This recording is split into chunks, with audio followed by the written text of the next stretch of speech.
시편 47편 1절에서 9절까지 말씀입니다. 우리 같이 교독하겠습니다. 너희 만민들아 손바닥을 치고 즐거운 소리로 하나님께 외칠지어다. 지주하신 여호와는 들어오시고 온 땅에 흥망이 되시리로다. 여호와께서 만민을 우리에게 나라들을 우리 발 아래에 복종하게 하시며 우리를 위하여 영원 때까지 하시니 곧 사랑하신 야곱의 여호와로다. 하나님께서 즐거운 함성 중에 올라가시며 여호와께서 나팔 소리 중에 올라가시도다. 찬송하라 하나님을 찬송하라. 찬송하라 우리 왕을 찬송하라. 하나님은 온 땅의 왕이심이라 지혜의 시로 찬송할지어다. 하나님이 곧 백성을 다스리시며 하나님이 그의 거룩한 보좌에 앉으시도다. 함께요. 문 나라의 고관들이 모임이여 아브라함의 하나님의 백성이 되도다. 세상의 모든 방패는 하나님의 것이며 그는 높임을 받으시리로다. 아멘. 성도들에게 요구되는 삶 중에 하나는 하나님을 찬송하라 라는 것입니다. 우리가 하나님을 예배하기 위해 하나님을 찬양하기 위해 지음받았다라고 하는 것 당연히 잘 알고 있죠. 하나님을 찬양하고 살아가는 것은 성도의 마땅한 삶입니다. 여러분이 출근을 하고 또 퇴근을 하고 하는 길에 우리가 찬양을 듣고 또 찬양을 부르고 할 수 있겠죠. 뿐만 아니라 집에 여러 일들을 하는 상황에서도 또는 하루의 일과를 마치고 집에서 쉬는 경우에도 우리는 하나님을 찬양하고 또 찬양을 들으며 살아가는 것, 성도의 마땅한 삶이라는 것입니다. 여러분들의 삶은 어떠십니까? 오늘 하루를 살아갈 때, 어제 하루를 보내셨을 때 하나님을 얼마나 많이 찬양하고 또 여기 이제 나오는 찬송하라라고 하는 것처럼 하나님을 찬양하는 노래들을 듣고 또 그 가운데 고백하고 이런 것이 얼마나 여러분의 삶에 가득했는지를 좀 돌아보면 좋을 것 같습니다. 이 시편의 이 노래들은 이스라엘 백성들이 이 절기 때마다 또 예배 때마다 또 어떤 기간 때마다 또 매 순간마다 불렀던 이들의 찬양이고 고백인 것처럼 우리들에게도 이러한 삶이 필요하다라는 것입니다. 저도 생각해보면 어린 시절부터 그래서 참 여러 찬양을 부르는 찬양팀이나 또 찬양 집회를 인도하는 어떤 팀들이나 이런 분들이 찬양사역자라고 흔히 말하는 그런 분들이 참 귀한 것 같아요. 그분들이 하나님을 찬양하는 것을 통해 우리도 함께 들으면서 찬양할 수 있고 또 그렇게 하나님 앞에 나아갈 수 있기 때문에 참 귀하죠. 요즘에는 유튜브에도 보면 이제 개인적으로 찬양을 잘 하시는 분들이 이렇게 찬양을 불러서 올리고 또 그런 것을 또 우리가 들으면서 마음의 은혜가 되고 또 우리도 이제 이 카톡방에 집사님께서 올려주신 찬양을 저도 늘 이렇게 들을 때 매번 우리가 듣는 그런 음반도 있고 이렇게 했지만 또 그렇게 찬양을 듣고 하나님을 찬양한다 너무 귀한 일이죠. 성도에게는 이 찬양이 끊이지 않는 것이 성도의 건강한 영적인 삶을 누리는 모습입니다. 오늘 본문에서 그래서 하나님을 찬양하라 라고 말씀하죠. 교회도 마찬가지 아닐까요? 교회도 보면 찬양이 뜨겁다. 그러면 교회는 사실 살아있는 것입니다. 교회에 이렇게 늦은 밤에 저도 이제 여러 교회를 사역을 하면서 지나왔지만 또 그렇게 사역을 할 때 부교육자 때도 교회에서 저도 잠에서 철회를 하고 이런 적들이 종종 있었지만 그렇게 교회에 밤에 가보면 찬양하는 분들이 계시죠. 권사님들이 이렇게 찬양을 하시는데 한 분이 부르면 또 옆에 계신 분이 또 그 찬양을 같이 이어서 부르고 같이 찬양을 하고 그게 너무나 귀하다는 거예요. 성도는 찬양하는 사람이에요. 내 입에 찬양이 없는데 내가 영적으로 충만하다? 그러기는 어렵죠. 늘 우리 안에 찬양이 흐르도록 살아야 되는 거죠. 오늘 본문에도 하나님 앞에 찬양하라는 것입니다. 1절에 보면 너희 만민들아 손바닥을 치고 즐거운 소리로 하나님께 외칠지어다. 이 외치는 것이 하나님을 높이고 찬양하는 거예요. 6절에도 보면 찬송하라 하나님을 찬송하라 찬송하라 우리 왕을 찬송하라 하나님을 찬양하라 라고 말씀하고 있는 것입니다.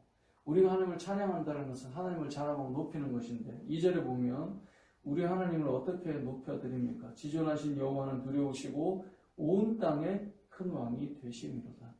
하나님은 우리의 하나님일 뿐만 아니라 온 땅의 왕이 되신다라고 하는 고백이 진정한 찬양입니다. 간혹 그렇게 말씀드리지만 우리 하나님은 교회 안에만 계신 분도 아니고 믿는 자들에게만 국한되어 있는 분도 아닙니다. 그래서 우리가 기도할 때 세상 모든 영역을 놓고 하나님 앞에 간구하잖아요. 믿지 않는 자들을 다스리는 분도 누구십니까? 하나님이세요. 여러분이 살아가면서 하나님을 모르는 사람도 그 마음을 움직이고 인도해 가시는 분이 누구냐? 하나님이십니다. 그래서 여기 보면 온 땅의 큰 왕이다. 그리고 3절에 보면 만민을 우리에게 나라들을 우리 발 아래에 복종하게 하신다. 무슨 말입니까? 믿는 자들에게만 영향을 줄 수 있는 하나님이 아니라 믿지 않는 모든 세상 나라들이 하나님의 발 아래에 있음을 보여주고 있는 것입니다. 또 4절을 보면 우리를 위하여 기업을 택하신다라고 되어 있습니다. 이것은 우리가 살아갈 그리고 먹고 살아갈 땅 그런 생명을 유지할 수 있는 모든 영역 하나님이 허락하신다는 거죠. 이스라엘 백성들은 더더욱 그러지 않았겠습니까?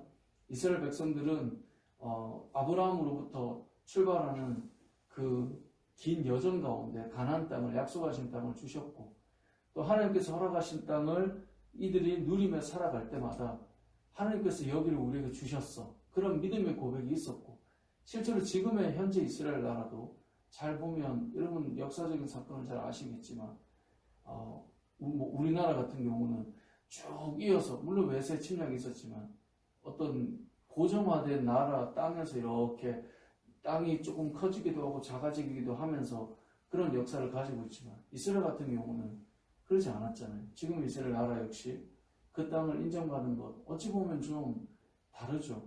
지금 우리의 나라와는. 그러니까 결국 그들의 고백 가운데는 이것이 우리가 이곳을 살아가는 것 하나님께 주신 땅이야. 근데 이걸 우리의 인생도 잘 생각해 보면 우리가 살아갈 때 뭐 이사도 다니고 또 여러 삶의 여정이 있지만 우리가 살아가는 여기 하나님이 주신 기업이고 하나님 주신 집이고 하나님 허락하신 땅이고 우리도 동일한 고백을 하잖아요. 그래서 하나님을 찬양하는 것입니다. 저와 여러분이 이 땅을 살아갈 때 꼭 기억해야 될 것은 우리가 하나님을 찬양하며 살아가야 된다는 것이고요. 그리고 이렇게 찬양할 때 이 찬양은 우리에게만 머무르는 것이 아니라 그리고 9절 말씀을 보면 찬양의 영역이 넓어져요. 우리 9절을 같이 한번 읽어보겠습니다. 시작. 문 나라의 고관들이 모이며 아브라함의 하나님의 백성이 되리라. 세상의 모든 방패는 하나님의 것이며 그는 높임을 받으시리로다. 아멘. 문 나라의 고관들이 모이며 이건 뭐예요? 하나님을 믿던 하나님의 백성들이 아니라 온 땅의 열방을 말해요. 근데 그들이 어떻게 돼요? 아브라함의 하나님의 백성이 된다라고 성경은 말씀하고 있어요.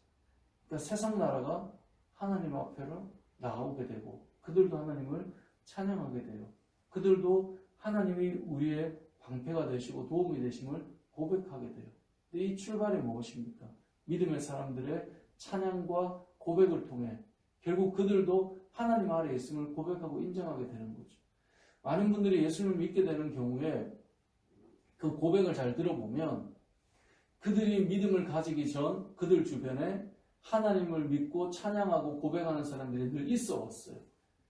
믿음의 사람들이 늘 있어 왔고 그들이 하나님을 고백하는 이야기들을 들어왔고 내가 예수님을 믿는데 이러한 삶이 이루어지고 있고 내가 교회에 다니며 신앙생활을 하고 있는데 하나님께서 이런 일들을 하고 있고 이러한 찬양과 이런 고백을 들었기 때문에 그들도 결국은 하나님 앞에 서게 되는 것입니다. 그러니까 찬양은 또 다른 영혼이 하나님을 찬양하는 곳으로 인도하게 됩니다. 우리가 전도하는 방법이 뭐 여러 가지 모습으로 전도를 하겠지만 우리의 입술에 하나님을 찬양하고 고백하는 일이 없이 교회로 전도를 한다. 아, 교회는 이게 문제고 하나님 믿어봐야 참 이래. 늘 이렇게 말하는데 갑자기 그런데 교회 가보자. 이렇게 하면 그 사람 생각할 때 아니 네가 말하는 교회를 내가 왜 가야 돼? 이러지 않을까요? 그러면 이 복음을 전하는 역사, 이 하나님 나라의 역사가 확장되고 문 나라의 고관들이 하나님을 찬양하는 백성이 되는 것도 이 1절부터 시작하는 하나님의 백성들이 찬양하는 일들로부터 출발하는 거예요. 그래서 내가 세상을 살아보니 와, 저 사람은 하나님을 믿는다고 하는데 저렇게 찬양을 하고, 저 사람이 교회 가서 저렇게 기쁨으로 살아가고, 저 사람이 저렇게 믿음의 삶을 살아가는 것이 저런 변화가 있는데 나도 교회를 가봐야 되나? 여러분, 전도라고 하는 것도 찬양과 연결되어 있습니다. 우리가 하나님을 찬양하지 않은 채 복음을 전하고 전도를 할 때, 세상 사람들이 우리를 만날 때 우리의 입술에 한 번도 하나님의 고백이 나오지 않는데, 우리가 한 번도 하나님을 자랑하지 않는데, 우리가 한 번도 하나님을 높이지 않는데 어느 날 교회 가자라고 하면 왜 교회를 가자고 하지? 라는 생각을 하는 것은 마땅할 것입니다. 그런데 잘 보면 예수 믿는 사람들의 대부분은, 전부라고 봐야 될 것입니다. 예수님을 믿게 되는 사람의 전부는 그 사람의 자기를 전도하거나 자기 주변에 있는 하나님을 찬양하는 사람들, 하나님을 인정하고 고백하는 사람을 둔 사람이다 라고 하는 것을 저와 여러분은 기억해야 되는 것입니다. 그래서 오늘 말씀은 이것입니다. 하나님을 찬양하라.